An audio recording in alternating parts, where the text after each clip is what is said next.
That movie that I did where I like that zombie bit my nuts off, it was insane how almost accurate that fake set of nuts was. Hi, welcome back to Unscripted. My name is Justin Thompson. Hey, thank you all for the people who watched the last episode. Thank you for the people who didn't watch it, and hopefully you will watch it soon. But until then, this is episode 2. Like I said, we're going to be talking about episode 2 and 3 of The Mandalorian.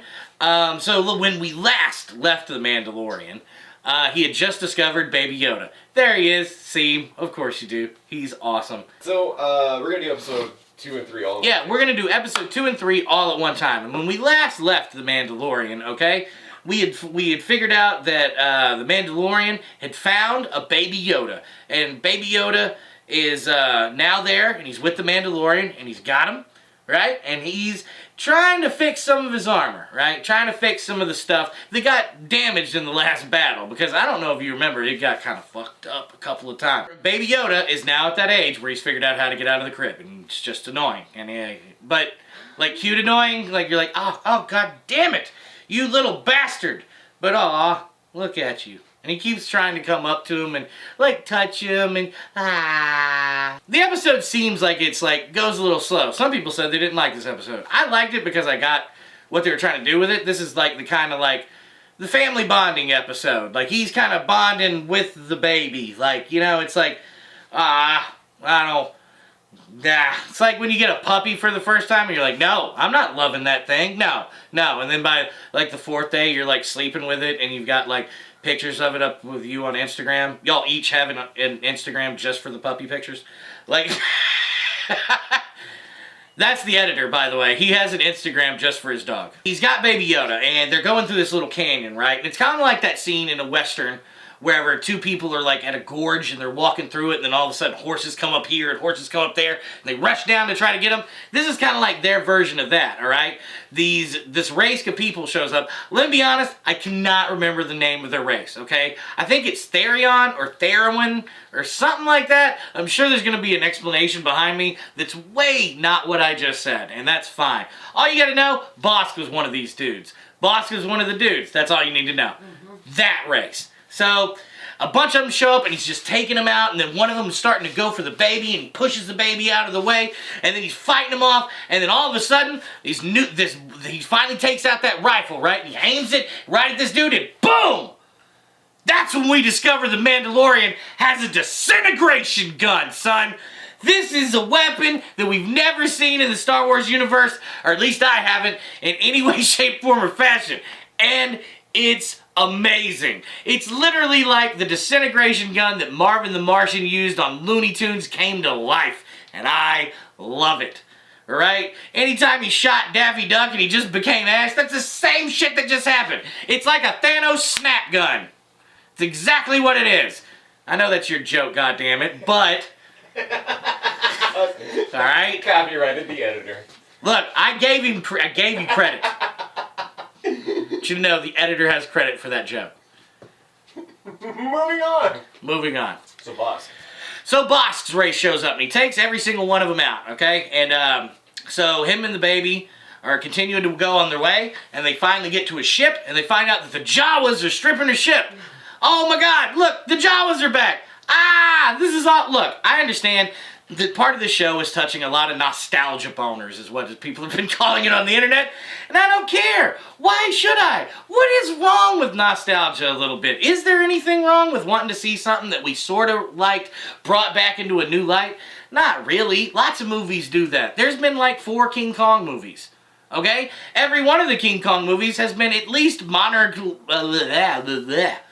and each one of the King Kong movies has been moderately good because they don't do it enough often.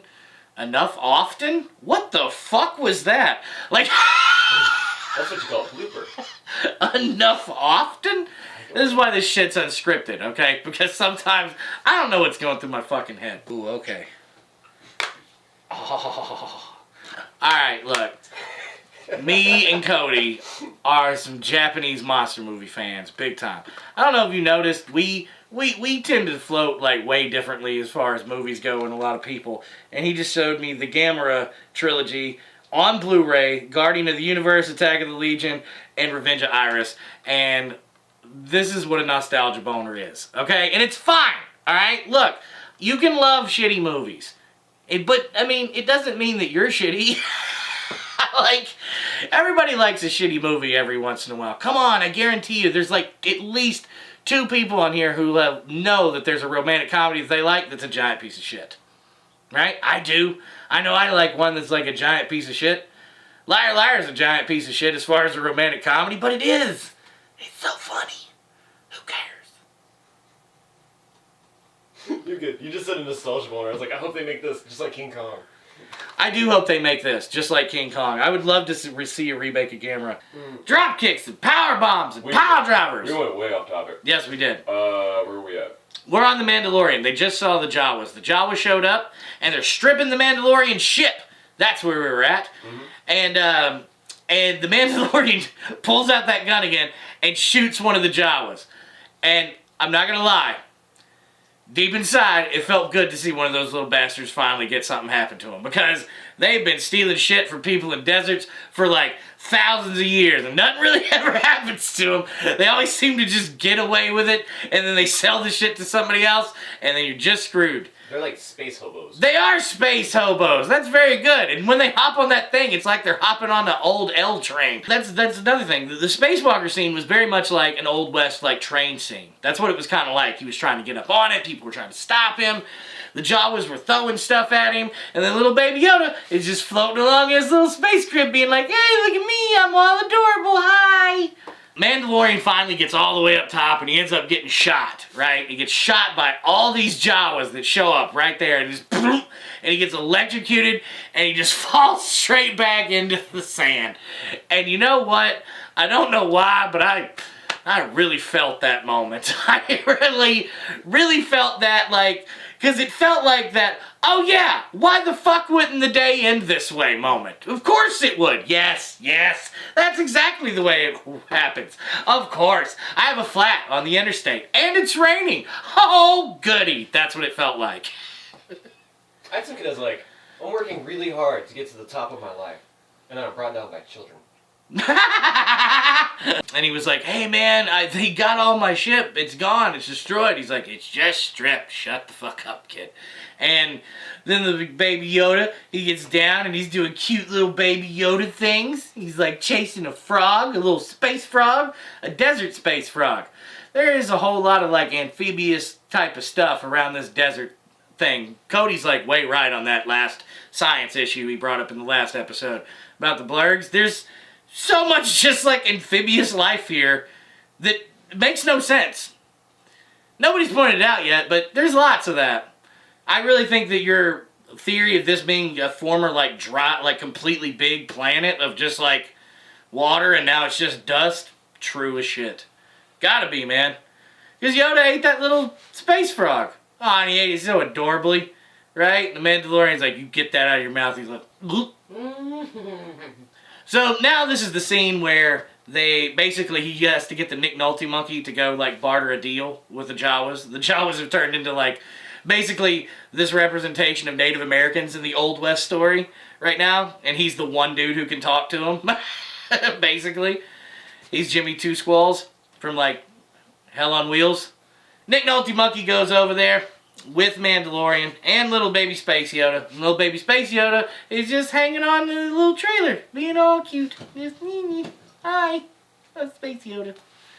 Space Yoda, as opposed to not Space Yoda? To not Space Yoda, exactly. He goes and barters a deal. Basically, what happens is they go back and forth. Mandalorian gets pissed. You're not getting my weapons. Give me back my ship. Not getting my weapons. Hey, stop touching Yoda.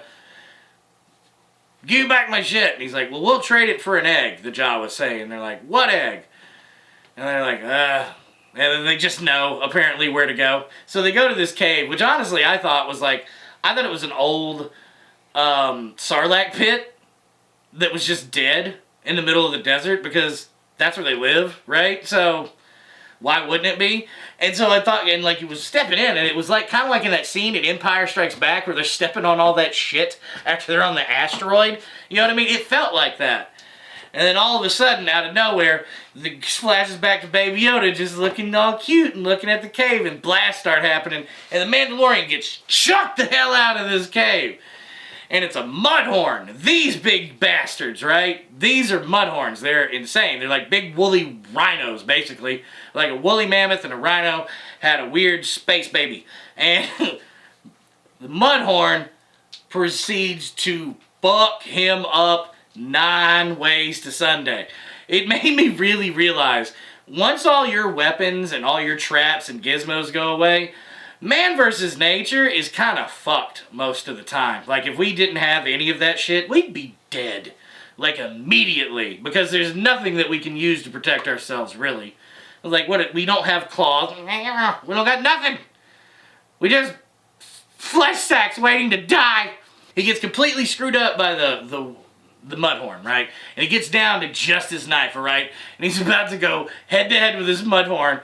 It's me or you, to the death. And the mudhorn's running at him. And then all of a sudden, little Yoda holds out his 3 little fingers.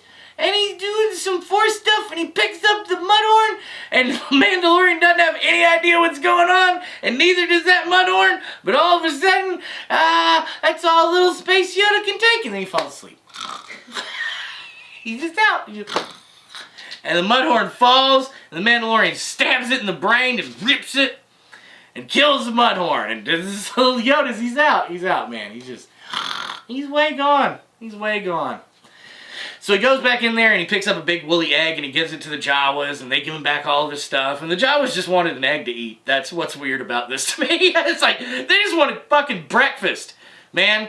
Like, going into that cave is like their Waffle House. Do you know how fucking insane that is?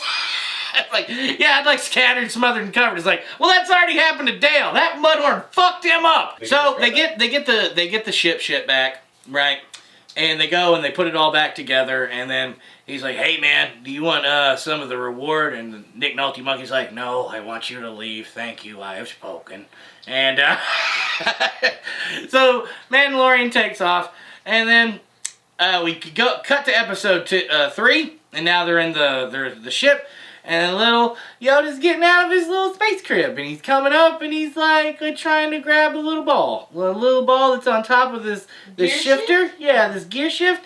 And he's like, no, that's not a toy. And he picks him back up and it's so cute by his little hood. And he puts him back in his little space crib. And it's like, ah. So, episode 3 of The Mandalorian, right? That's where we're at. So, the Mandalorian gets back into town.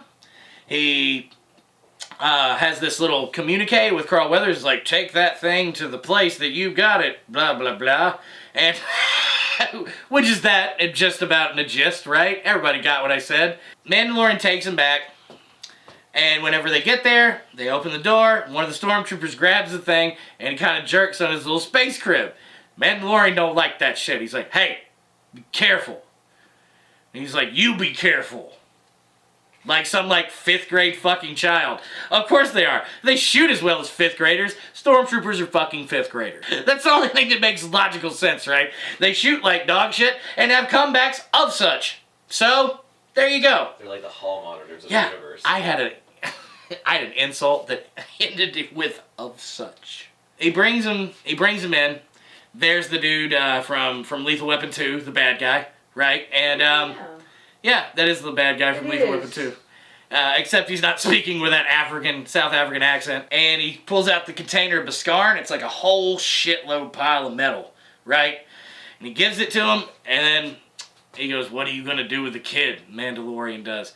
And the guy's just like, now that we're done, we're not talking about it. Which is basically what he does in a nutshell, right? In the Empire way, it's like, I don't have to tell you nothing. The Mandalorian goes up to Carl Weathers. Oh, no, he doesn't go. He takes the Beskar first. He takes the Beskar back to the Mandalorian hideout. And everybody's looking at it. He puts it up there with the Space Forger chick, the most powerful person, basically, that we know in the show so far, because she leads the Mandalorians. Or at least you're led to believe she does, right? I get that impression. I get that impression that she's the leader, right? Yeah.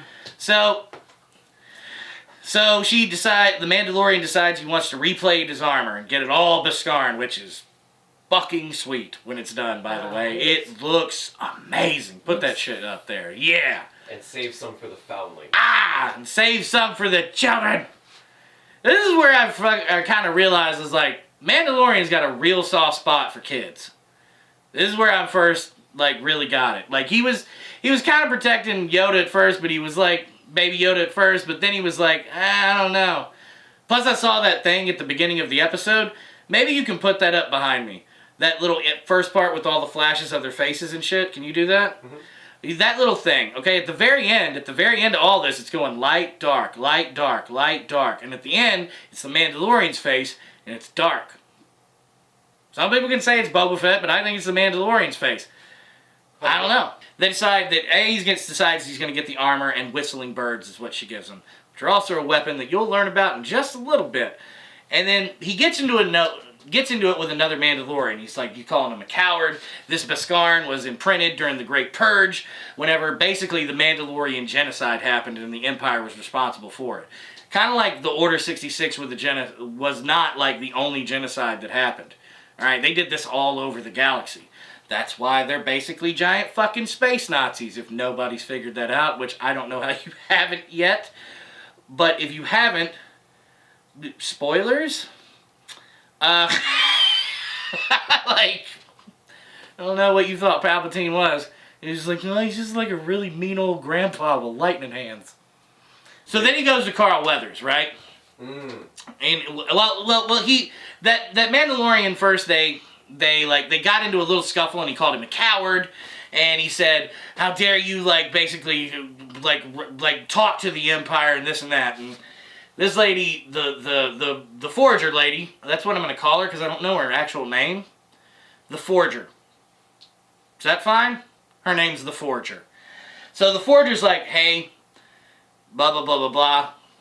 Mandalorians are both predator and prey. They live that lifestyle. How could any person who lives that lifestyle be considered a coward? And then she asked him, has anybody ever removed your helmet?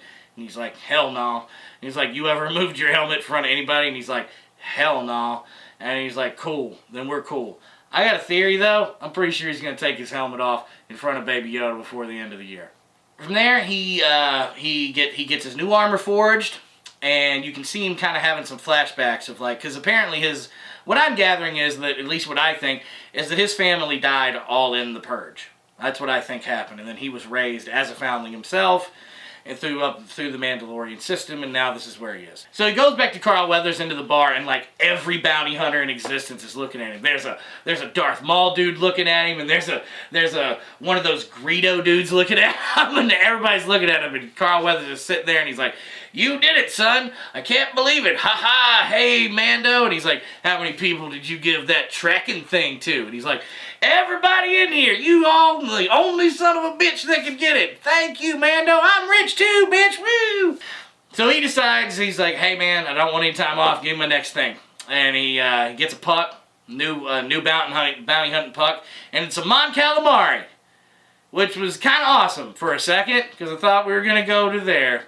But we didn't, and I'm glad we didn't, okay? I am, but I like me some Akbar, alright? I do. I wanted to see way more Mon Calamari people. I wanted to see what their homeworld looked like. That would have been the shit. He gets his puck, and he's about to go to his ship, and he's sitting there. There's a long period of him just not talking, just contemplating in his ship. And then he's looking at his thing, and he's about to take off, and he notices his ball's not on top of there, and he sees it, and he's starting to think, and then you see him go, man, fuck that. This is the moment the episode turned John Wick-y shit. Alright? This motherfucker went on a mission, son.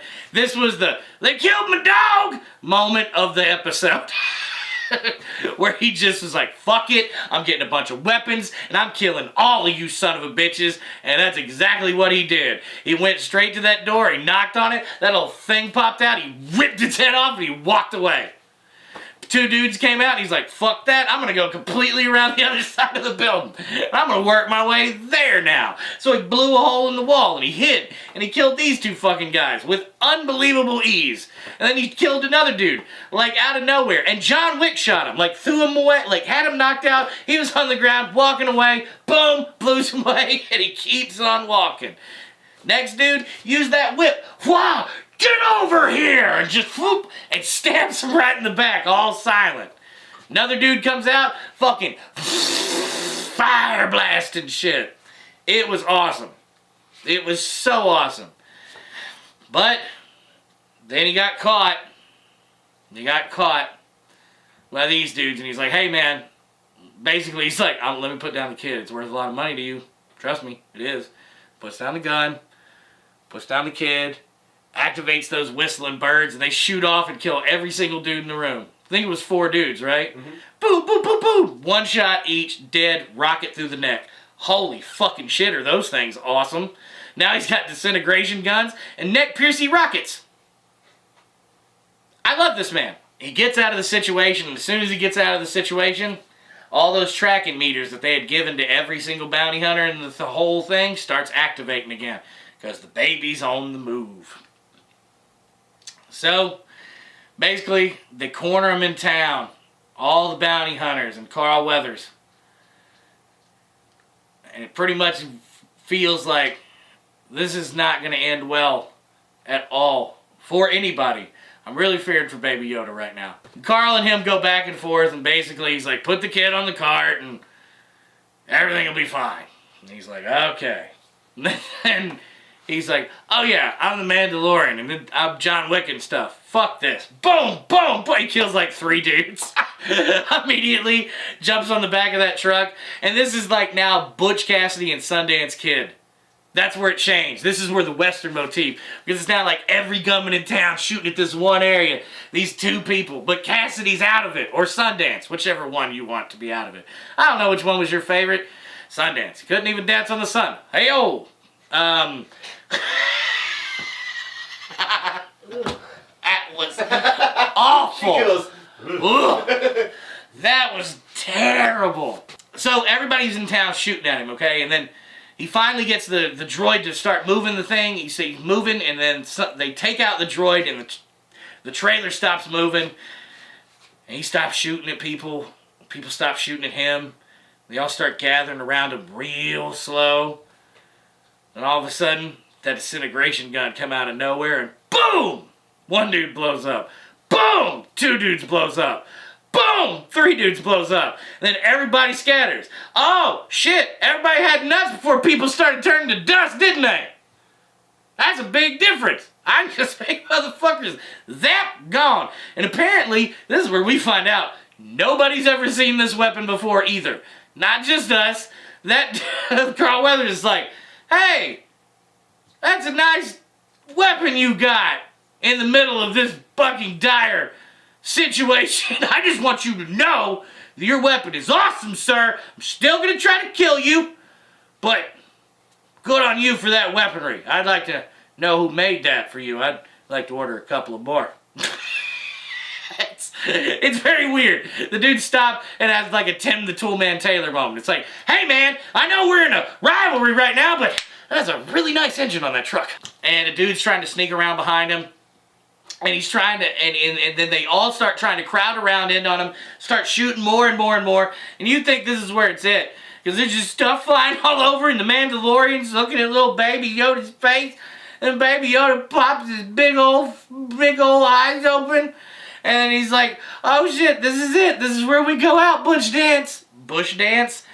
Butch dance? Butch Cassidy. Sundance Kid. Butch dance. Mm-hmm. No, we got it. What the fuck was that? It was just really dumb. What the fuck was that? And then all of a sudden, it's the moment where the cavalry comes in and the Mandalorians come flying up. It felt amazing, dude. It felt like, Avengers, assemble! It felt like that moment, like one of those just like, everything that we needed to be here is fucking here at the last moment we need it. It was great, dude. And they're jetpacking around and shooting rockets and shit's blowing up and there's lasers going everywhere and we're all having a nerd orgasm, basically. So, then that dude that he had eventually had the problem with earlier shows up and he's got a motherfucking Gatling laser gun. He just clack, clack, clack, clack, clack, clack. Like he looks like Arnold Schwarzenegger in the Star Wars universe. Like that's who would have been, just like clack, clack, clack, clack, clack, clack, clack, that dude. It would have totally been him.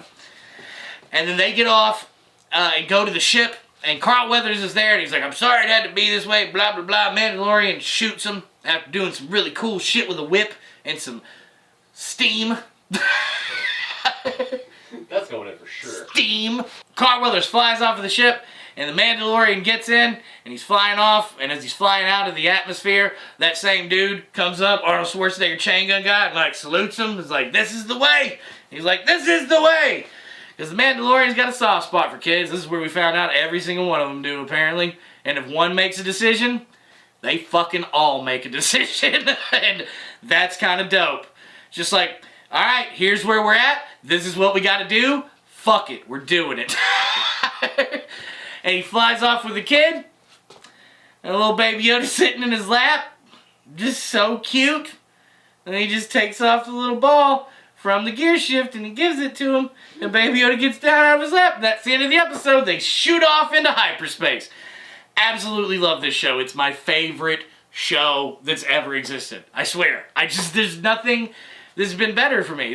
Every time I watch this show, it gives me really good feelings. It makes me happy. It makes me smile. It makes me go, ah! I'm generally scared when things are happening to characters. And that's what you really want out of a show, isn't it? Something that can make you just lose all sense of reality and time and really get wrapped up in the story. And that's what this Star Wars story does. Plus, the pimpest shit in the world to me is that little ending credit scene where they do all the concept art. That's awesome too. From start to finish, intro to complete blackness. Perfect to me. Alright, and that was my review of episode 2 and 3. Most of y'all are going to think it's biased. I don't care. It's mine. Ha! Alright, thank you for watching Unscripted and joining us for episode 2 and 3 of The Mandalorian. Like, share, and subscribe to this video if you don't mind. Also comment, let us know what you think. I'm sure there's still some issues we're trying to work out. There's some sound things we do need to work out. We need to get a carpet for the floor. Thank you for commenting on that last time. I can't remember who it was, but thank you for that comment. And also, thank you for allowing us to be able to do these. And y'all, the feedback seems great, and we really like them. So, peace out, Internet, until I see you next time, probably for episode 4, or other videos. Like, we have other ideas, alright? This isn't the only one. We have feelings. I have spoken. Thank you for subscribing.